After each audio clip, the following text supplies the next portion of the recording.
आणि यानंतर बातमी आहे भाजपच्या मिशन मुंबईची। भाजपचं मिशन मुंबई सुरू झालेलं आहे आणि त्यामध्ये सहप्रभारी अश्विनी वैष्णव मुंबईकडे विशेष लक्ष देणार आहेत।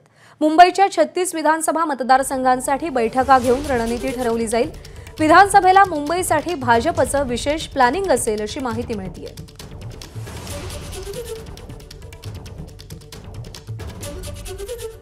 विधानसभा निवडणुका भाजपसाठी महत्त्वाच्या आहेत, प्रतिष्ठेच्या आहेत आणि त्यामुळे आता विविध विभागांवर भाजपनं लक्ष द्यायला सुरुवात केली आणि त्यामध्ये मुंबईसाठी विशेष प्लॅनिंग असल्याची माहिती मिळतेय।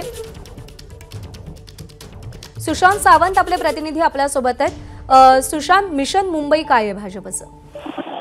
प्रज्ञा, आपण जर बघितलं असेल तर लोकसभा निवडणुकीत भाजपला मुंबईत अपेक्षित यश मिळालं नाही। आपण जर पाहिलं असेल तर मुस्लिम मताचा फटका जो आहे तो भाजपला बसल्याचं पाहायला मिळतं। त्यामुळे विधानसभेसाठी आता भाजपनं मुंबईकडे विशेष लक्ष दिलेलं आहे आणि सहप्रभारी म्हणून नियुक्ती झालेल्या अश्विनी वैष्णव यांच्याकडे ही जबाबदारी देण्यात आलेली आहे। येत्या 15 दिवसात महत्त्वाच्या बैठका ज्या आहेत त्या मुंबईच्या दृष्टिकोनातून घेतल्या जातील आणि त्यामध्ये लोकसभा निवडणुकीत ज्या विधानसभा मतदारसंघात कमी मतं मिळालीत आणि ज्या ठिकाणी लीड मिळाल्या अशा 2 मतदारसंघाची वर्गवारी केली जाईल आणि त्यानुसार खरं तर स्ट्रॅटेजी आहे ती ठरवली जाणार आहे। त्यासोबत आपण जर पाहिलं असेल तर संघ आणि भाजपचे मुंबईतील पदाधिकारी आणि कार्यकर्ते एकत्र सगळ्या मतदारसंघात फिरतील आणि त्यानंतर एक रिपोर्ट तयार केला जाणार आहे आणि त्या रिपोर्ट नंतरच कुणाला तिकीट द्यायची आणि कोणत्या नवीन चेहऱ्यांना पुन्हा संधी द्यायची यावर खरं तर चर्चा होणार आहे आणि निर्णय होणार आहे। त्यामुळे आपण जर पाहिलं असेल तर मुंबईतील 36 विधानसभा मतदारसंघासाठी भाजपनं